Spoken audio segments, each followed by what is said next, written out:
Hello बच्चों, क्या हाल चाल, कैसे हैं आप सब। मैं Kuldeep Gautam online YouTube channel पर आप सभी का स्वागत करता हूं। आज हम लेकर के आए हैं आपको इलेक्ट्रिक पोटेंशियल एंड कैपेसिटेंस का लेक्चर नंबर 4। तो लेक्चर नंबर 4 में हम बात करने वाले हैं,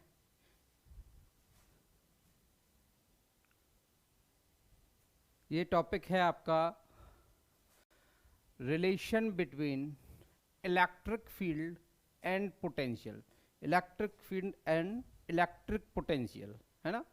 तो इलेक्ट्रिक पोटेंशियल के बीच में तो पोटेंशियल और पोटेंशियल डिफरेंस की भी बातें हमने कर ली हैं। तो पोटेंशियल डिफरेंस क्या हुआ करता था, V B minus V A is equal to W A B upon Q. Q naught लेते थे, यहाँ पे क्यू लेते हैं, ठीक है।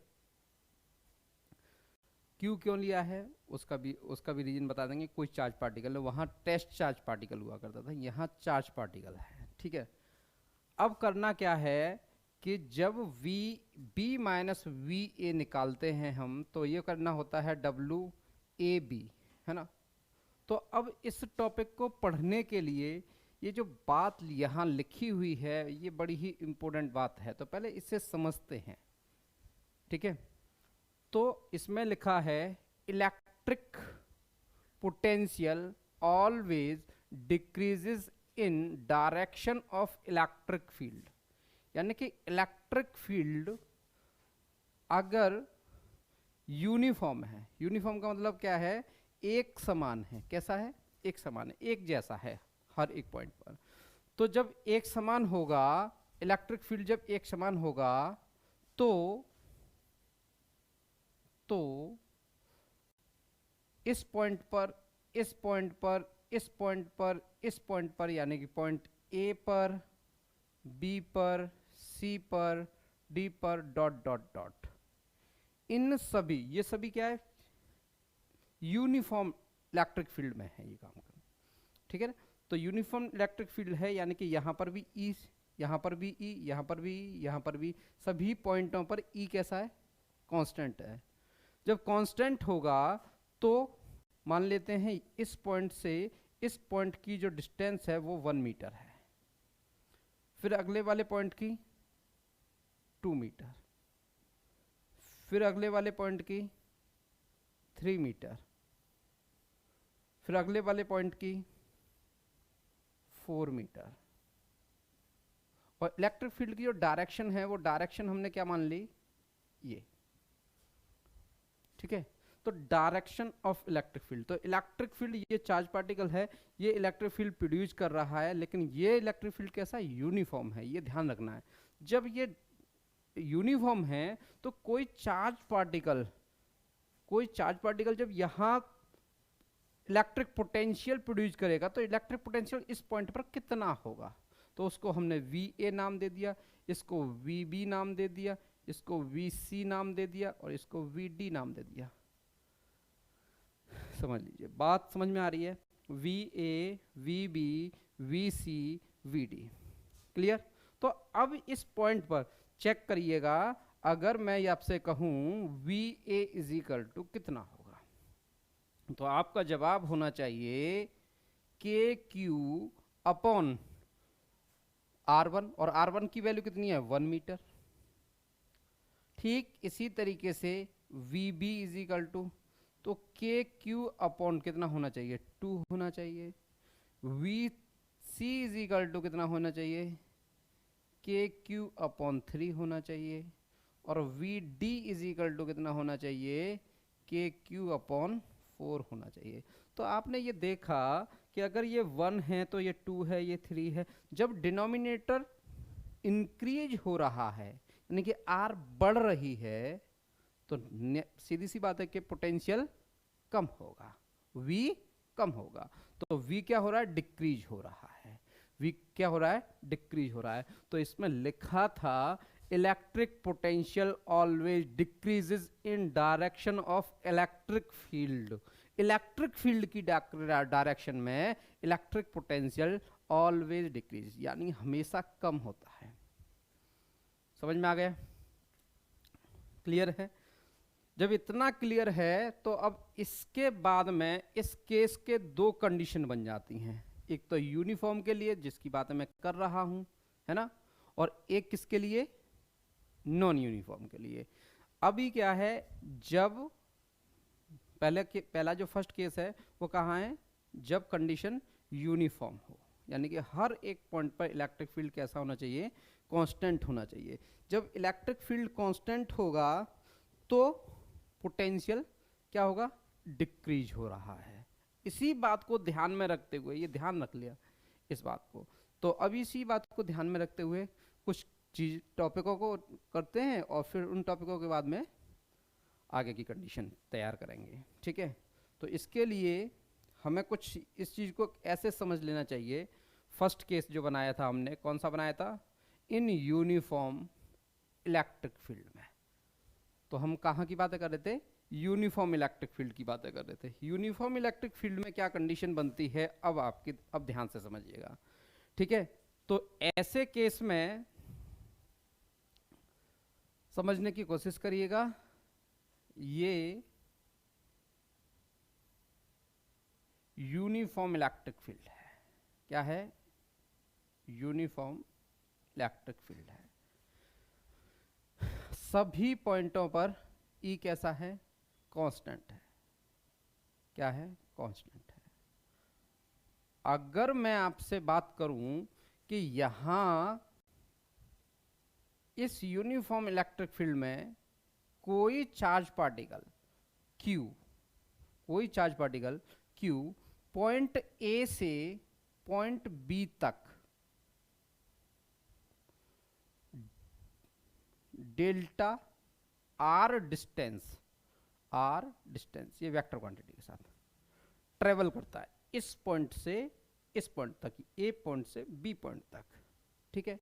तो इस पर इलेक्ट्रिक फील्ड, यानी कि एक तो इलेक्ट्रिक फील्ड के रेस्पेक्टिवली फोर्स लगेगा, तो इसकी वैल्यू कितनी हो जाएगी, तो आंसर है QE। चेक करिए, QE। लेकिन इस पर क्या चाहिए मुझे, इस पर चाहिए मुझे वर्क डन। क्या चाहिए मुझे, वर्क डन। और वर्क डन कौन सा चाहिए, एक्सटर्नल। कौन सा, एक्सटर्नल। तो एक्सटर्नल क्यों लगा रहे हैं, इसकी क्या कंडीशन होगी, इसकी क्या कंडीशन होगी। तो ये वाली बात, जब यहां से इलेक्ट्रिक फील्ड इस साइड है, यूनिफॉर्म है, और इलेक्ट्रिक फील्ड की डायरेक्शन क्या है, इस साइड है, तो W एक्सटर्नल की वैल्यू क्या होगी, W एक्सटर्नल की वैल्यू क्या होगी। तो W एक्सटर्नल निकाल क्यों रहे हैं, W एक्सटर्नल निकाल क्यों रहे हैं, तो उसका क्या केस बनता है, उसका केस बनता है जैसा कि हमने पढ़ा है, V इलेक्ट्रिक पोटेंशियल V क्या, VAB इज इक्वल टू, तो W क्या, AB अपॉन कितना होता है, Q नॉट, है ना। तो Q नॉट को Q रख लेते हैं।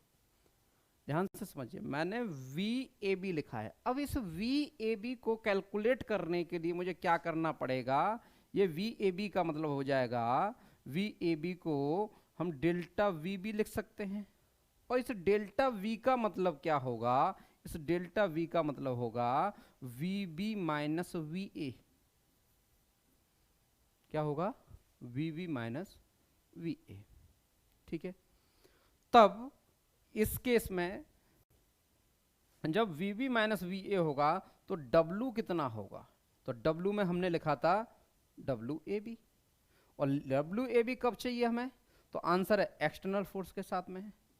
तो अब यहां एक्सटर्नल फोर्स कहां लगा हुआ है, इसकी भी बात होनी चाहिए, होनी चाहिए कि नहीं होनी चाहिए, होनी चाहिए। तो W एक्सटर्नल की वैल्यू कितनी होगी, W एक्सटर्नल की वैल्यू कितनी होगी।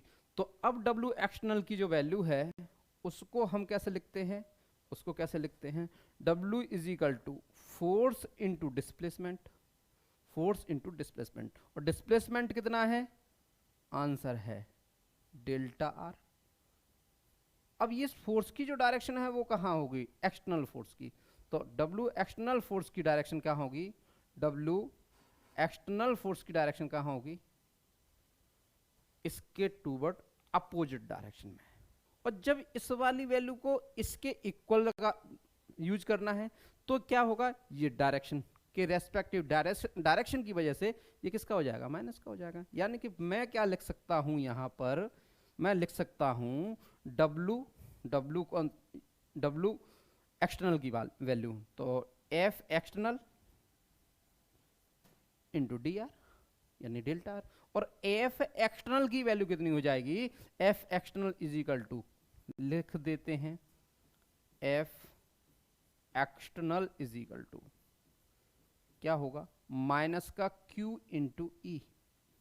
चेक कर लो, इसकी डायरेक्शन किधर है, इस साइड में, हमें क्यू ई किधर लगा है, उस साइड में, तो उसकी डायरेक्शन को अपोजिट करने के लिए क्या करना पड़ेगा हमको, ये समझ में आ रहा है, क्योंकि हमको V B minus V A क्या करना है, V B minus V A calculate करना है, V B minus V A calculate करना है, ये चेक कर लो।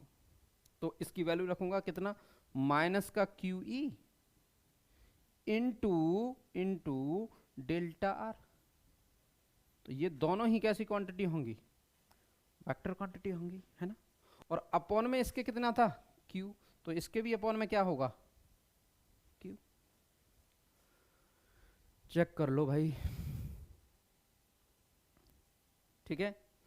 तो अब इस क्यू से ये वाला क्यू क्या हो जाएगा, कैंसिल हो जाएगा। बहुत सिंपल और बहुत धीमे तरीके से पढ़ा रहा हूं, ठीक है, क्लियर। तो जब क्यू से क्यू कैंसिल हो तो डेल्टा वी की जो वैल्यू हो जाएगी, डेल्टा वी की या V B minus V A की जो वैल्यू हो जाएगी, अभी बताएंगे, V B minus V A का सीन भी बताएंगे आपको, कितना हो जाएगा, माइनस का कितना, ई vector dot delta R vector, E vector dot delta R vector. मुझे लेकर के क्या आना चाहिए था, मुझे ये लेकर के आना चाहिए था, ये इलेक्ट्रिक, ये क्या होता है, स्केलर क्वांटिटी है, ये क्या है, वेक्टर क्वांटिटी। तो ये भी वेक्टर है और ये भी वेक्टर है, क्योंकि आपके पास में जो फील्ड आप यूज कर रहे हैं वो डायरेक्शन के रेस्पेक्टिवली, यानी कि डी आर जो लिया है आपने वेक्टर क्वांटिटी में लिया है, ई जो लिया है वो वेक्टर क्वांटिटी में लिया है। तो ये वेक्टर क्वांटिटी की शेप में आपको डेल्टा किसकी वैल्यू निकालनी है, डेल्टा वी की वैल्यू निकालनी है। अब इस डेल्टा वी की वैल्यू को अगर हमें कैलकुलेट करना है, तो अगर मैं इसका मैग्नीट्यूड लिखना चाहूं, यानी कि डेल्टा वी लिखना चाहूं मॉड में, तो मैं इसको लिख सकता हूं ई vector into delta R vector. समझ लीजिए भाई, सारे के सारे टॉपिक अच्छे हैं, इंपॉर्टेंट भी हैं, और इनको समझना भी बेहद जरूरी है। अगर हम सोचेंगे तो ही हम अच्छे से कुछ कर पाएंगे, नहीं तो ऐसे नहीं हो पाएगा, ठीक है। डायरेक्शन की बातें हो गई, यहाँ पर माइनस लगाया है मैंने, अगले वाले में माइनस को हटा दिया है। जब माइनस हटा दिया है तो अब इसके केस बनेंगे तो उनका सारी कंडीशन को हम अप्लाई करेंगे, ठीक है। मैंने एक बार दोबारा से रिपीट कर रहा हूँ सारी चीज़ें, क्या है, इलेक्ट्रिक फील्ड लाइंस हैं, यहाँ कोई चार्ज पार्टिकल Q है, ये यूनिफॉर्म इलेक्ट्रिक फील्ड है, इसमें कोई चार्ज पार्टिकल रखा हुआ है, ये चार्ज पार्टिकल पॉइंट A से B तक ट्रेवल किया है, जिसमें डिस्टेंस उसने जो कवर की है वो कितनी है, डेल्टा R। जब डेल्टा आर को कवर किया है तो आर वेक्टर के साथ में है ये, तो इस पर जो लगने वाला जो फोर्स है वो कितना होगा, क्यू ई। लेकिन मुझे जो फोर्स लगाना है वो कौन सा फोर्स लगाना है, एफ एक्सटर्नल। अब एक्सटर्नल क्यों, क्योंकि वर्क डन कौन सा लेना है हमें, एक्सटर्नल। हम कहाँ से काम करते थे, तो इस वाले चार्ज को ऐसे करके बी से ए तक ले जाते थे, है ना। लेकिन अब इसको ऐसे लेकर के जा रहे हैं, लेकिन इस पर जो फोर्स लग रहा है वो इस साइड में लग रहा है, तो इसके अपोजिट वर्क डन होगा, तो ये वर्क डन अपोजिट, तो इसलिए एक्सटर्नल। तो external is equal to W, तो इसकी वैल्यू कितनी हो जाएगी, F vector dot D R vector upon Q. F की वैल्यू, तो एफ कौन सा चाहिए, एक्सटर्नल के साथ चाहिए। एफ एक्सटर्नल की वैल्यू कितनी होती है, तो आंसर चेक करो, माइनस का क्यों हुआ, क्योंकि इसकी डायरेक्शन उस साइड में है और क्यू ई की डायरेक्शन इस साइड में, डायरेक्शन की वजह से ये किसका हो जाएगा, माइनस का। वैल्यू रख दिया, क्यू से क्यू काट दिया, काटने के बाद में जो वैल्यू बनी आपकी वो कितनी बनी, delta V is equal to E vector into, इसको V B minus V A भी लिखाऊंगा, फील कराऊंगा इसको भी, और ये इसका जब मैग्नीट्यूड लेंगे तो ये वाली बात हो जाएगी। इसको समझने के लिए एक छोटा सा क्वेश्चन कर लेते हैं। जब क्वेश्चन कर लेंगे तो चीजें और भी ज्यादा क्लियर हो जाएंगी। ठीक, चलिए, तो वो क्वेश्चन क्या है, एक बार खुद से ट्राई करिएगा, मैं लिख रहा हूं, और अगर हो जाए तो बहुत अच्छी बात है। जैसे हमने क्या किया,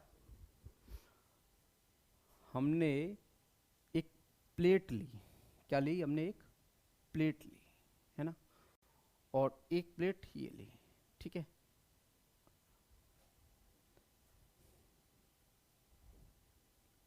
एक प्लेट ये ली, अब इसके बीच में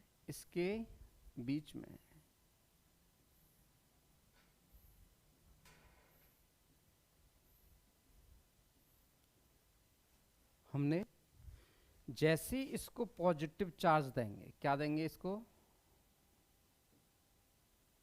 पॉजिटिव चार्ज देंगे, ठीक है, पॉजिटिव चार्ज देंगे इस प्लेट को क्या देंगे, पॉजिटिव चार्ज देंगे,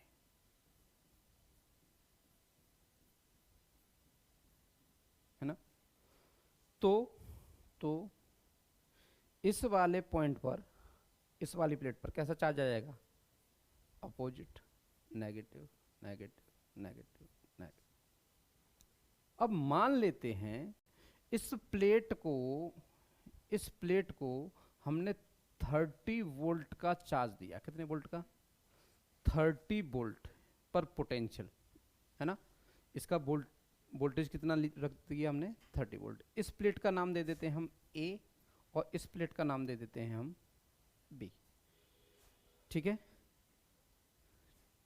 ठीक है, क्लियर है, ठीक।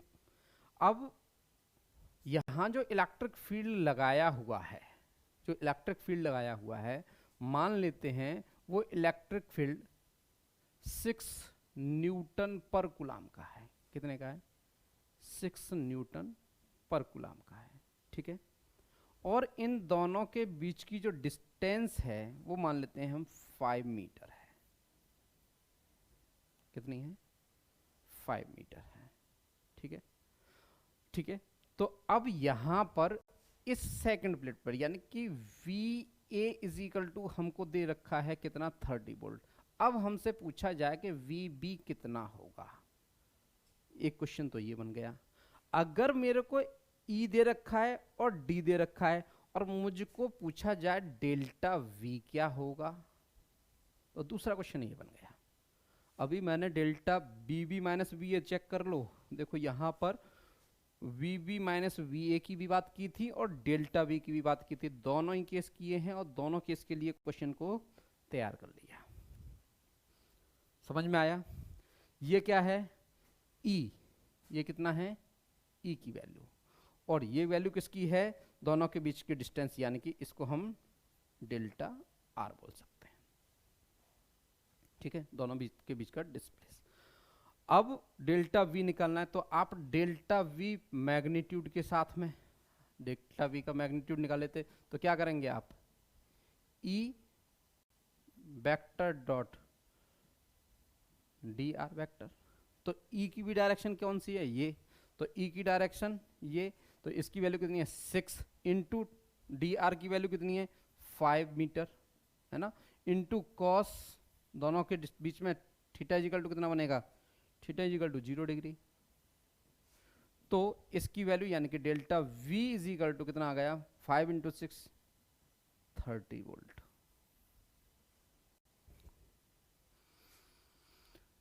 डेल्टा V कितना आ गया, 30 वोल्ट। अब मैंने आपको लिखा कि delta V is equal to VB minus VA है, कितना है, VB माइनस VA है। तो अगर डेल्टा V की वैल्यू कितनी है, 30, तो VB माइनस वी ए की वैल्यू कितनी हो जाएगी, ये वाली वैल्यू किसके साथ में थी, माइनस के साथ में थी, किसके साथ में थी, माइनस के साथ में, तो ये माइनस का कितना हो जाएगा, कितना हो जाएगा, अभी मैग्नीट्यूड नहीं, माइनस इंटू ये कितना हो जाएगा 30, कितना हो जाएगा 30। तो इस वाली बात को इधर लेकर के आएंगे तो ये कितना हो जाएगा माइनस के 30 और प्लस के 30 is equal to V B, और ये आपस में एक दूसरे को क्या कर देंगे, कैंसिल।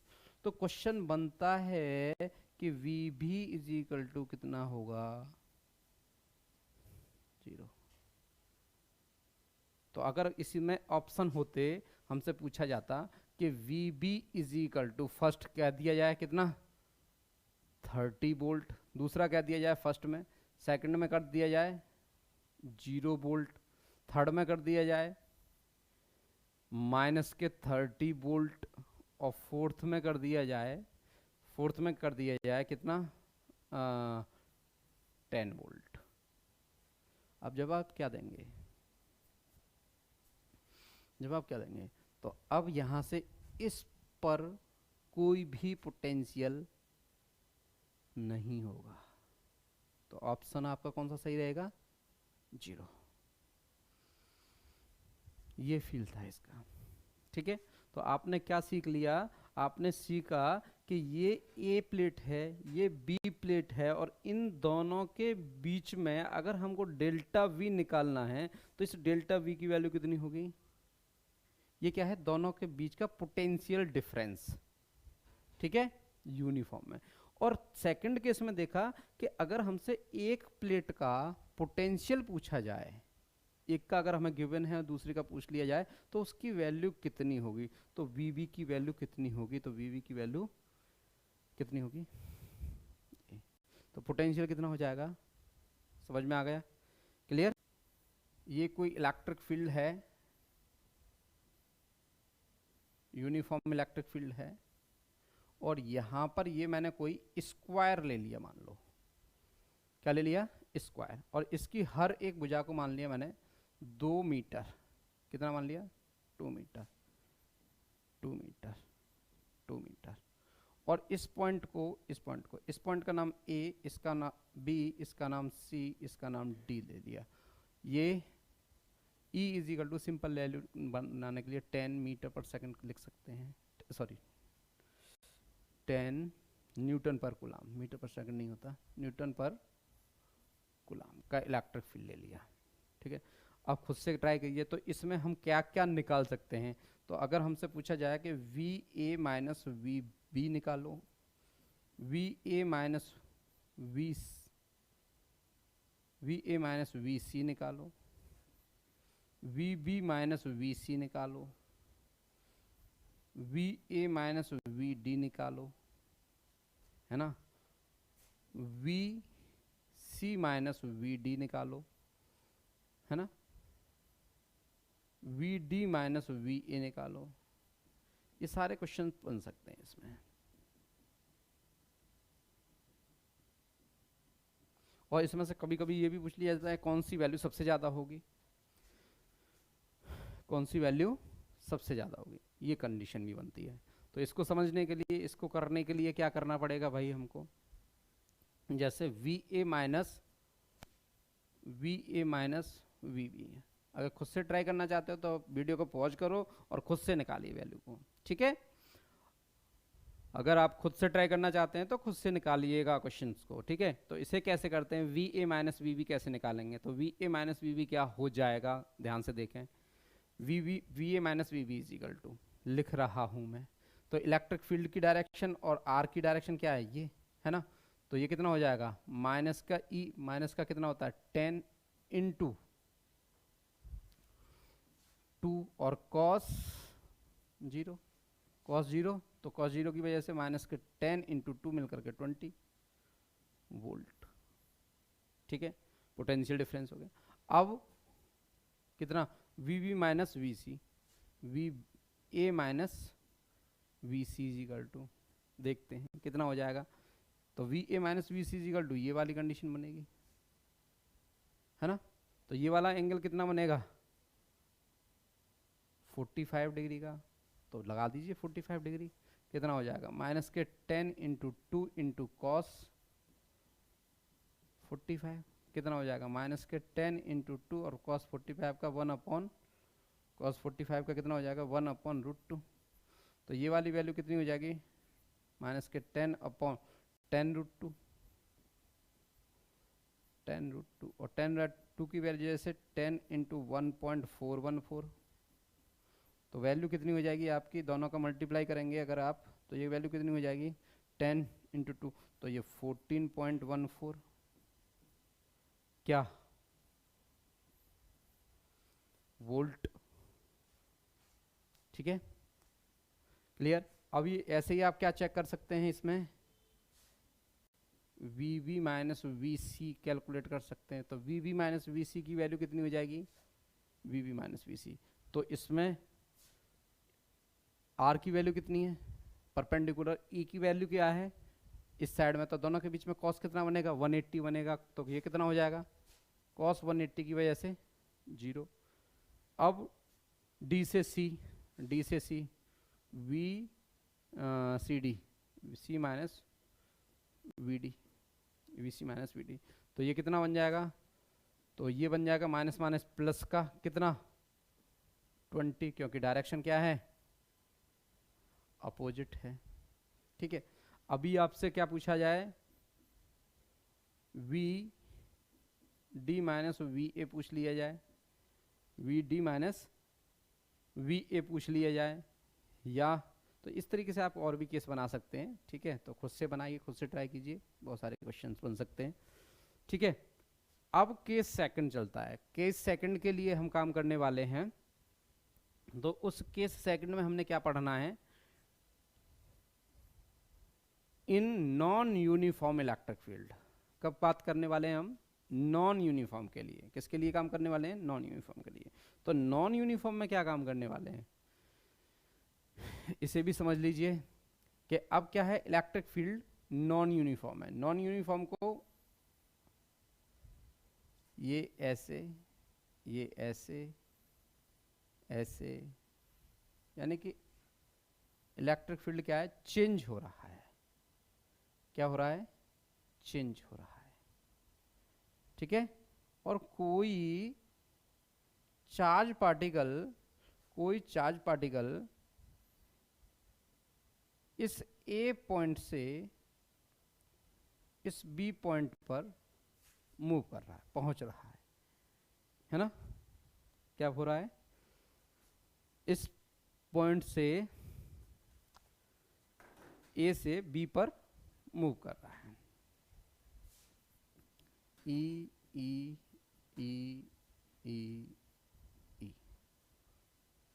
ठीक है, तो यहां इसकी जो डिस्टेंस होगी वो कितनी होगी, वही डेल्टा आर।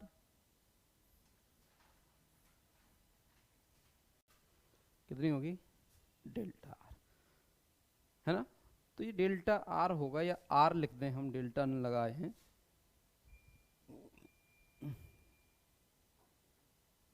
डेल्टा न लगा करके अगर ये डिस्टेंस को हम आर लिख दें, तो ये छोटे छोटे डिवीजन बात बनेंगे। इसमें से क्या बनेंगे, छोटे छोटे डिवीजन। तो इस डिवीजन की वैल्यू डी आर वेक्टर, ई की वैल्यू कितनी है, चेक कर लो भाई। तो इन दोनों के बीच में ये हमें कहाँ से ए से बी पहुंचना है, छोटे छोटे डिवीजन बनते जा रहे हैं, उनकी value D R D R D R D R करके कैलकुलेट हो रही है। ठीक है, केस सेकंड में। तो अब मैं आपसे ये पूछना चाहता हूं कि यहाँ पे डेल्टा वी की वैल्यू कितनी होगी। तो यहाँ पर क्या हम लिख सकते हैं, D V is equal to E vector dot D R vector, E vector dot D R vector, है ना, D V is equal to. ठीक है, तो D V is equal to जब इतना लिखेंगे तो यहां से delta V is equal to कितना, delta V is equal to sign of integration, sign of integration, ये भी बात बताने वाले हैं डेल्टा वी क्यों लिखा है। कितना हो जाएगा डेल डी वी, कितना हो जाएगा डी वी, और डी वी किस कंडीशन में, तो डी वी किस कंडीशन में, तो यहाँ पे वैल्यू मान लेते हैं, ये वाली वैल्यू जो है उसको हम R1 पॉइंट ले लेते हैं, इसको अगर हम R2 ले लेते हैं तो कितना R1 से R2 तक, और इसकी वैल्यू को delta V is equal to कितना R1 से R2 तक और माइनस के E vector dot D R vector लिख सकते हैं या नहीं, लिख सकते हैं कि नहीं, लिख सकते हैं। तो इसको और भी सिंप्लीफाई करना चाहें तो माइनस को बाहर निकाल लीजिए, तो R1 माइनस R1 से R2 लिमिट हो जाएगी E vector dot D R vector हो जाएगा, और ये वाली वैल्यू किसके बराबर हो जाएगी डेल्टा V के बराबर, यानी कि A पॉइंट से B पॉइंट तक की बातें हो जाएंगी, A पॉइंट से B पॉइंट तक की बात हो जाएंगी। समझ में आ रहा है? ठीक है, तो इसको समझने के लिए आपको कुछ टॉपिकों का यूज करते हैं। जैसे अब मुझे ये निकालना है, dv निकालना है, तो dv कैसे निकलेगा, यदि मेरे पास में E vector is equal to E क्या है, वेक्टर क्वांटिटी है, तो E वेक्टर की वैल्यू कितनी होगी, E वेक्टर की वैल्यू कितनी होगी, तो आंसर है मुझे ये काम क्या करना है, मुझे यहाँ पर इलेक्ट्रिक फील्ड को नॉन यूनिफॉर्म दिखाना है। तो अब नॉन यूनिफॉर्म इलेक्ट्रिक फील्ड के लिए इलेक्ट्रिक फील्ड की वैल्यू क्या होगी, ठीक, तो नॉन यूनिफॉर्म के लिए मुझे जब इसे नॉन यूनिफॉर्म देखना है तो इसके लिए यानी कि ये वाली value x I cap plus E Y, कितना ई Y J cap plus E Z K cap, check कर लो भाई, अगर नॉन यूनिफॉर्म का सेंस है हमारे पास में तो नॉन यूनिफॉर्म के लिए हमें ये वाली कंडीशन पता होनी चाहिए कि नॉन यूनिफॉर्म यानी कि यहाँ पर x का भी कंपोनेंट है, यहाँ पे y का भी कंपोनेंट है, यहाँ पे z का भी कंपोनेंट है, सारे एक्सेस हमारे पास में है, ठीक है। अब यहाँ से D R vector is equal to कितना हो जाएगा, तो आंसर चेक करिएगा, D R vector is equal to कितना हो जाएगा, D R is equal to, तो ये कितना D X I cap plus D Y J cap plus D Z K cap, D Z K cap, यानी कि ई भी हमारे पास में एक्स वाई जेड डायरेक्शन में है और डी आर भी हमारे पास में एक्स वाई जेड डायरेक्शन में है। तो अब इन दोनों वैल्यूओं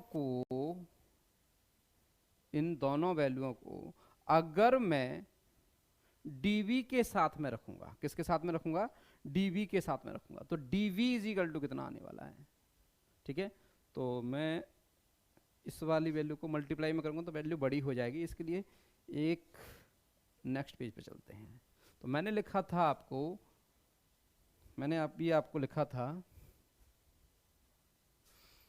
E की वैल्यू कि E vector is equal to कितना हो जाएगा और D R vector is equal to कितना हो जाएगा। तो E वेक्टर की वैल्यू कितनी थी, E X I cap plus E Y J cap plus E Z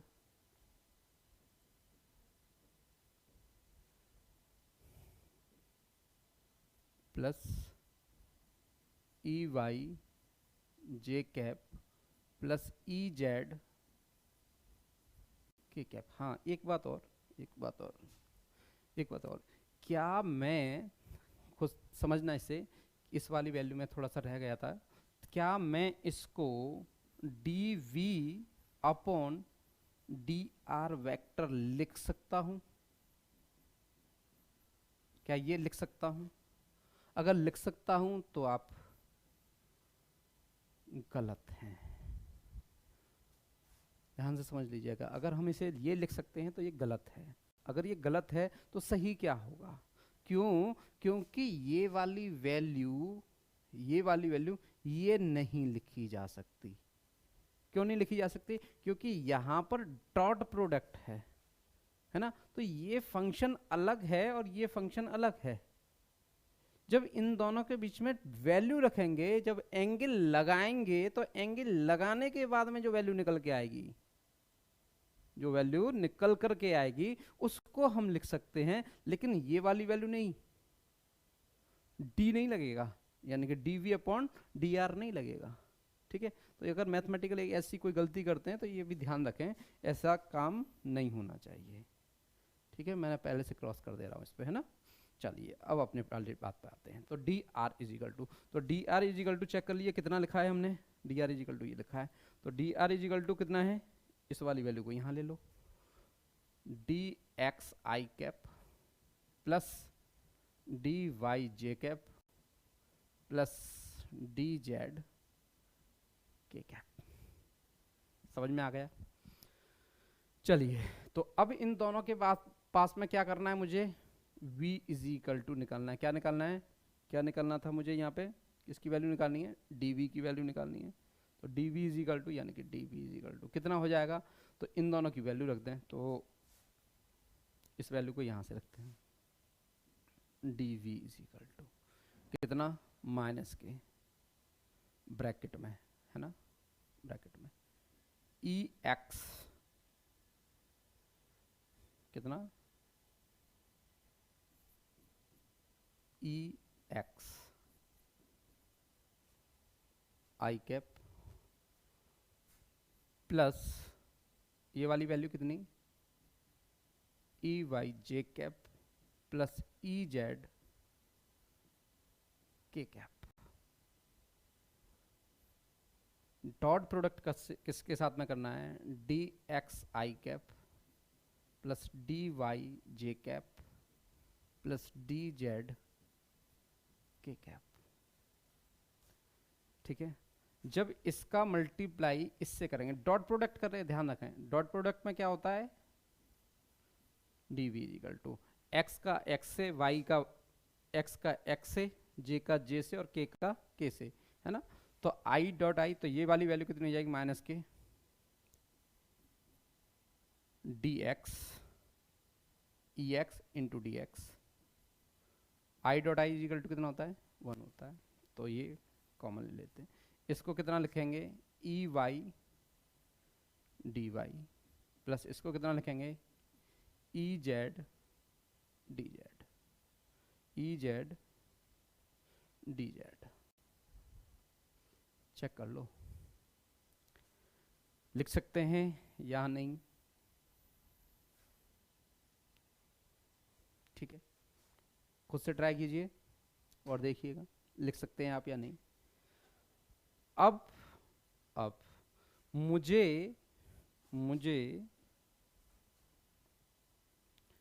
यहां पर ई एक्स की वैल्यू, ई वाई की वैल्यू और ई जेड की वैल्यू निकालनी है। कहां से, यहां से। कैसे निकालेंगे, तो अगर मेरे पास में ये फंक्शन है तो मैं इसको पार्सली का मतलब होता है इसके रेस्पेक्टिवली अलग, इसके रेस्पेक्टिवली अलग, इसके रेस्पेक्टिवली अलग, यानी कि अलग अलग क्या कर सकता हूं मैं, इसको पार्सली डिफ्रेंशिएट कर सकता हूं। तो अगर मैं पार्शियली डिफरेंशिएट, पार्शियल का मतलब होता है छोटे छोटे खंडों में, छोटे छोटे डिवीजन में, है ना। तो पार्शियल के लिए हम जो यूज करते हैं वो डी नहीं यूज करते, उसके लिए यूज करते हैं डेल। तो ये यानी कि मैं निकालने वाला हूं del V upon del X, कहाँ, एक्स एक्सिस पर, कहाँ पर, एक्स एक्सिस पर। तो एक्स एक्सिस के रेस्पेक्टिव अगर मैं इसका डिफरेंशियल करता हूं, कौन सा, पार्शियल डिफरेंशिएशन करता हूं मैं इसको, तो पार्शियली डिफरेंशिएशन करूंगा मैं इसका, तो ये वाली वैल्यू कितनी हो जाएगी, माइनस के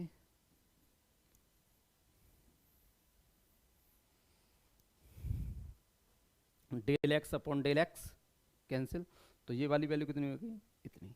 अगर मैं, ये कब है, विद रेस्पेक्ट टू एक्स, अब del v upon del y, इसका मतलब क्या हो गया, विद रेस्पेक्ट टू कितना, विद रेस्पेक्ट टू y, तो ये कितना हो जाएगा माइनस के ई वाई, और ये सारी वैल्यू क्या हो जाएंगी, ये वाली जीरो हो जाएगी, ये वाली जीरो हो जाएगी। और पार्शियली डिफरेंशिएट करना चाहता हूं मैं, del V upon del Z is equal to कितना हो जाएगा माइनस के E Z with respect to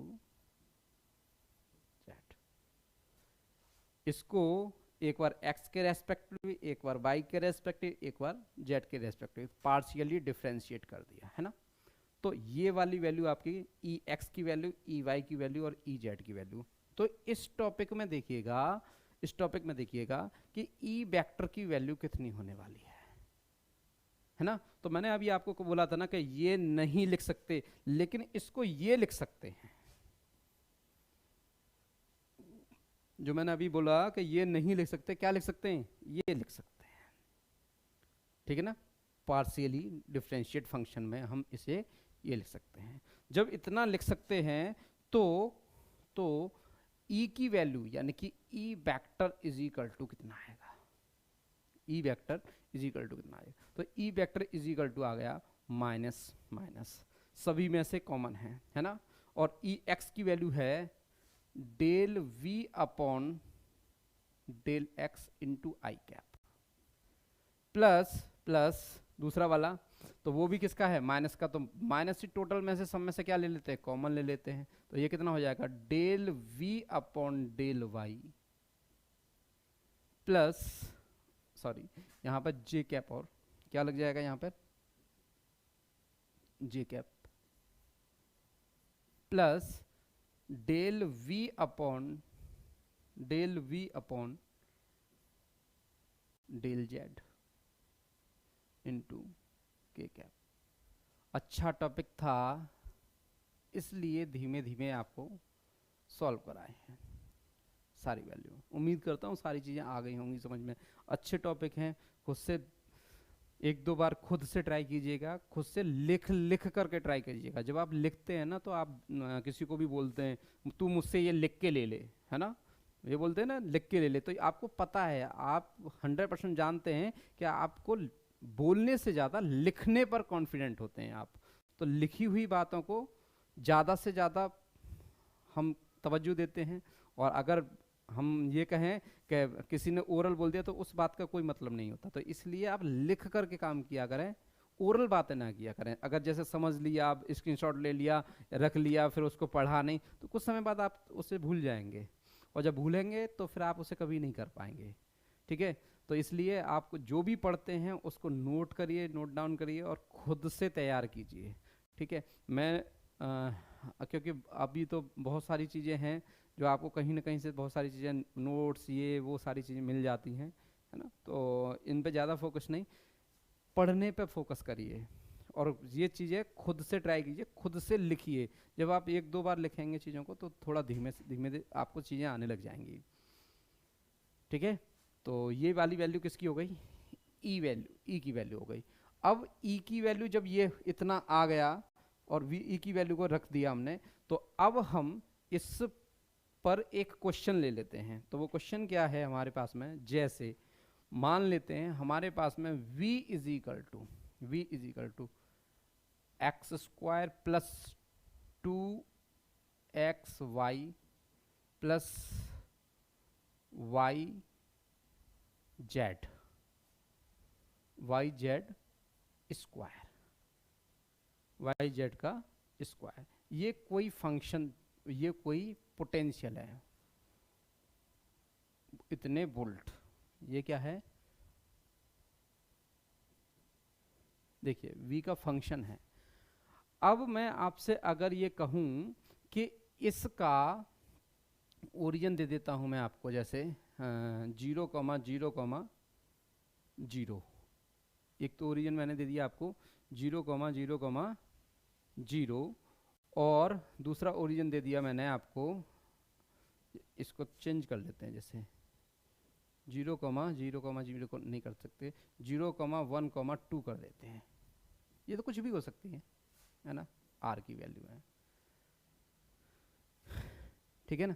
तो यानी कि x इतना है, y इतना है और z इतना है। तो इस पॉइंट पर आपकी वैल्यू, आपके लिए e की वैल्यू कितनी होगी, तो इस क्वेश्चन को कैसे कैलकुलेट करेंगे, ठीक है। तो अब इसको देखिएगा ध्यान से। तो अभी आपने लिखा कि sir E vector is equal to कितना होता है, E vector is equal to, E vector की वैल्यू आपसे पूछी जाए तो E vector is equal to कितना हो जाएगा, और फिर इसमें ई वेक्टर का मैग्नीट्यूड पूछ लिया जाए। दूसरा क्वेश्चन ये बन सकता है आपका, तो मैग्नीट्यूड कैसे निकालेंगे, ये भी फंक्शन भी और मैग्नीट्यूड भी। तो फंक्शन कैसे बनेगा, तो अभी आपने लिखा माइनस के del V upon del X into I cap plus del V upon del V upon del Y J cap plus del V upon del Z K cap, ठीक है ना। तो इसकी वैल्यू कैसे निकालेंगे आप, तो पहले तो आपको इसका क्या करना पड़ेगा, डिफ्रेंशिएट करना पड़ेगा इस फंक्शन को। तो जब मैं फंक्शन को x के रेस्पेक्टिव, तो x इसमें है और इसमें है, तो इसका पहले वाले का डिफरेंशियल पार्शियली डिफरेंशिएट करूंगा, ये कितना हो जाएगा 2x, और इसको करूंगा ये कितना हो जाएगा प्लस के 2y, कितना हो जाएगा प्लस के 2y इंटू आई कैप, ठीक है। अब फिर से प्लस का कितना, इसकी वैल्यू कितनी इसकी वैल्यू y के रेस्पेक्टिव, तो y के लिए ये वाली वैल्यू तो 0 हो जाएगी, इसकी वैल्यू करेंगे तो ये कितना हो जाएगा 2x, और ये कितना हो जाएगा प्लस के z स्क्वायर इंटू कितना आई कैप जे कैप, है ना, ठीक है। और तीसरा वाला केस किसके लिए करेंगे, तीसरा वाला केस किसके लिए करना है हमको, जेड के लिए। तो इसमें जेड के लिए ये 0 और ये 0, ये वाली बात आएगी, तो 2y जेड इंटू कितना हो जाएगा के कैप हो जाएगा। तो ये ई वेक्टर की वैल्यू होगी, है ना, किसकी वैल्यू होगी, ई वेक्टर की वैल्यू। अगर आप इस पर इन पॉइंटों को रख देंगे तो इन पॉइंटों को रख देने पर E vector is equal to कितना हो जाएगा, ये तो फंक्शन में रहा, अब मैग्नीट्यूड में वैल्यू, तो x की जगह पर कितना रखना है, 0 रखना है, तो ये कितना हो जाएगा, माइनस तो सबसे बाहर चल ही रहा है, 2 तो 2 इंटू 0, तो ये तो हटा ही दो इसको, ये तो 0 हो गया, इसको कितना रखेंगे 2 इंटू 1, तो ये 2 आई कैप रह गया यहाँ पर। ऐसे ही यहाँ पर 0 रखा और इसकी जगह पर कितना रखेंगे, 0 रखेंगे तो ये वाली वैल्यू 0 हो जाएगी, और z की जगह पर कितना रखना है 2 रखना है, तो z का स्क्वायर करो, यानी 2 का स्क्वायर कितना करेंगे 4 जे कैप, है ना। और यहाँ पर कितना रखना है 2 इंटू, तो 2 इंटू 1 इंटू 2, तो ये कितना हो जाएगा 4 के कैप। ये इस ई वेक्टर की वैल्यू हो गई, इतने वोल्ट पर मीटर बोल सकते हैं आप इसे, या वोल्ट पर मीटर बोलो, या इसे न्यूटन पर कूलाम बोलो, तो इतना इलेक्ट्रिक फील्ड हो गया, ठीक है। अब इसका मैग्नीट्यूड निकालना है, यानी कि हमें क्या निकालना है, magnitude of E vector is equal to, तो रूट में कितना इसका, तो ये माइनस का 2 है, तो ये माइनस माइनस माइनस, माइनस के 2 का स्क्वायर प्लस माइनस के 4 का स्क्वायर प्लस माइनस के 4 का स्क्वायर, तो ये वाली वैल्यू कितनी हो जाएगी 4 plus 16 is equal to root में 36 इज इक्वल टू 6 न्यूटन पर कूलाम का इलेक्ट्रिक फील्ड प्रोड्यूस हो जाएगा। समझ में आया, इस तरीके के क्वेश्चन आप इससे निकाल सकते हैं। खुद से ट्राई करने के लिए मैं 1-2 और लिख देता हूँ, जैसे कोई भी फंक्शन लिख लीजिए, कोई भी फंक्शन मान लीजिए v is equal to 8i, v is equal to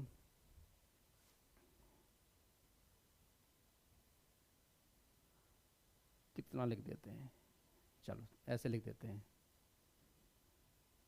sign x i cap plus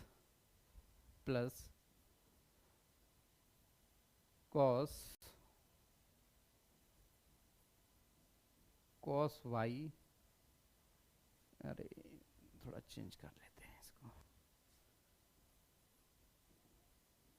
sine X का स्क्वायर, साइन एक्स का square plus sine X cos Y, sine X cos Y, इसको check करिएगा, है ना। तो इसका ई निकालो, ई वेक्टर निकालो, कितना हो जाएगा, देखो ध्यान से।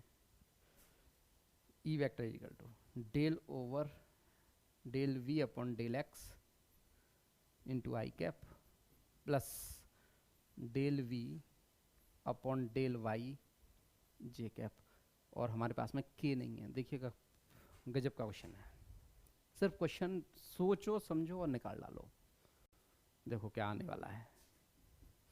और यहाँ पे क्या लगेगा, माइनस, तो माइनस डेल वी, इसका डिफरेंशियल करेंगे, इसका डिफरेंशियल करेंगे तो कितना हो जाएगा, साइन एक्स का cos x square into x का 2x, और ये सारी वैल्यू किसके साथ में आएगी, आई कैप के साथ में, प्लस प्लस इसकी वैल्यू कितनी, इसका डिफरेंशियल। तो अभी इसका सॉरी इसके साथ में एक और फंक्शन चलेगा, क्या फंक्शन चलने वाला है, ये भी चलने वाला है। साइन एक्स का कितना हो जाएगा, तो ये कॉस वाई जो है कांस्टेंट रहेगा, और साइन एक्स का क्या हो जाएगा, कॉस एक्स, क्या हो जाएगा, कॉस एक्स, कॉस एक्स, और ये कितना, आई कैप प्लस प्लस अगला del V upon del Y, तो ये वाली वैल्यू जीरो हो जाएगी, और कॉस वाई के लिए साइन एक्स कांस्टेंट और कॉस का कितना हो जाएगा, साइन वाई, लेकिन किसका होता है, माइनस का, तो यहाँ पे क्या हो जाने वाला है, माइनस का जे कैप, माइनस का जे कैप। तो ये किसकी वैल्यू आ गई, ई वेक्टर की, किसकी वैल्यू है, ई वेक्टर की।